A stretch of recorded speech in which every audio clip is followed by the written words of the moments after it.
Hey guys, it's Monday morning. Survived the weekend, but just barely. Uh, we're working on the short 384. We finally got the tender and everything just the way we wanted it. Decided to go with the Lionel slope back. And just a quick aside, it is a shame that this tender didn't go to somebody who had something that they really wanted to restore. I've stripped it, I've cleaned it.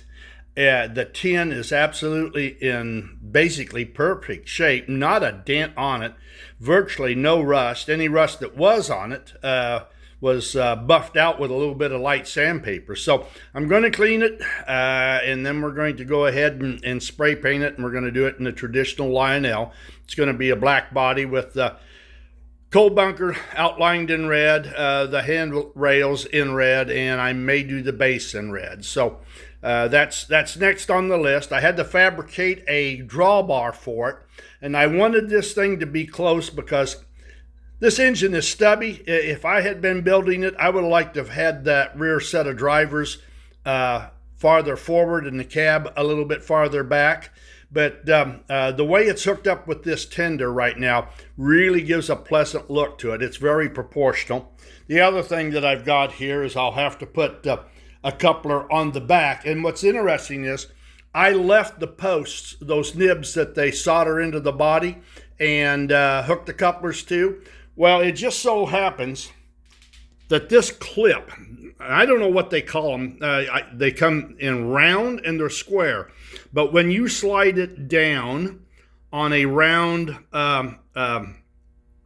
tab like the coupler, you've got one part of it that's up, the other part of it's down. And when you go to pull it off, it don't want to come off. They're hard to get on, and they're even harder to get off. So I will put that, of course, in the back where it belongs.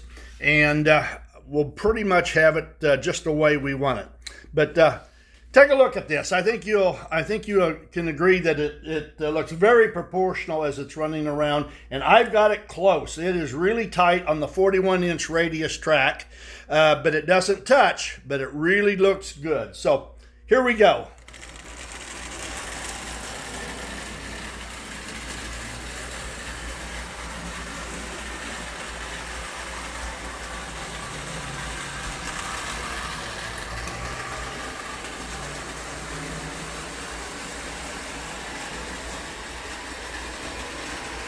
As you can see, the clearance is tight, but it's fine, and that drawbar swivels, so there's no problems.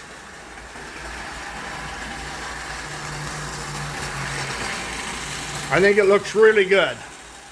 All right, the other thing that I'm up to is I'm finally back into the machine shop.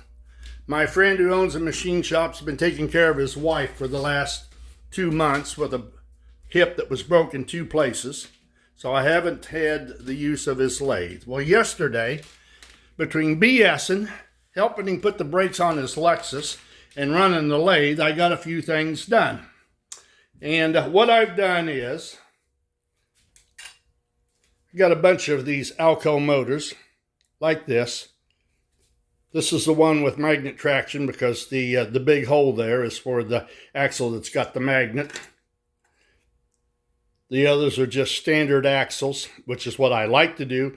The one that's got magnet traction, I'll have to press in a wheel bearing, which is easy to do, but I'll have to ream that wheel bearing out to a 3/16, but that's no problem either. I've done it many times. But we took these wheels, this is what you're looking at, and I turned them into gears. And this was an easier process than what I did the last time. These were mounted on their axle, which made it real easy to chuck it up against the, just like this in the lathe, put that gear against the chuck and turn that flange down and turn it down to the size that I wanted it. I think that the gear might's 0.720, and I've got this turned down around 0.7473. I am not a machinist, and I don't care that there's a slight difference. I'm not trying to turn 5 or 6 of them down and only have 300 thousandths of an inch difference between them. For God's sakes, it's a toy. So that's what I've done with that. And that, like I say, that works good. Then I take it and I change my cutter and I face these because I wanted this to be about 0.30 in thickness. And the reason I do that is because I've went, instead of pressing a real template die-cast wheel on, I'm using template wheels that I solder shaft collets to, which works really good. It's got a set screw. This is a 3/16 axle. I chucked the 10 wheels up in the vise. Chuck it up this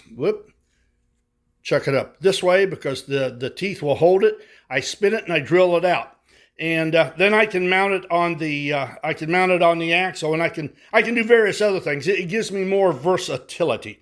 So when it's all said and done, it's going to look like this. And as you can see, these gears are much thicker, but these wheels are pressed on. So the only thing I have left to do with this is I'll chuck this up in the drill. I'll bore it out to 3/16. I'll set this up on the end mill, and we'll find the center. We'll have plenty of meat on that thing.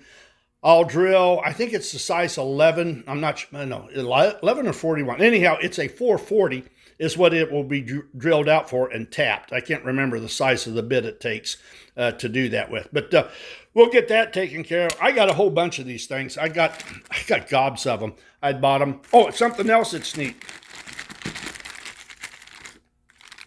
I use this gear puller. When I face these down, like I say, face them down, they still got the axle in them. I stick them in the gear puller, push that thing down, it pops the gear right out, and it's ready to go. I like the fact that I've got an axle as a base, and what I'll have to do with these is I'll mount them on a screw, tighten them down. We'll turn down the outside. Then what we'll do is on the lathe, we'll put the geared end into a collet and hold it tight, and then we'll face them. And it's an extra process. It's a lot quicker if they're mounted on axles. So hopefully I'll be getting a motor to put in the back of this thing.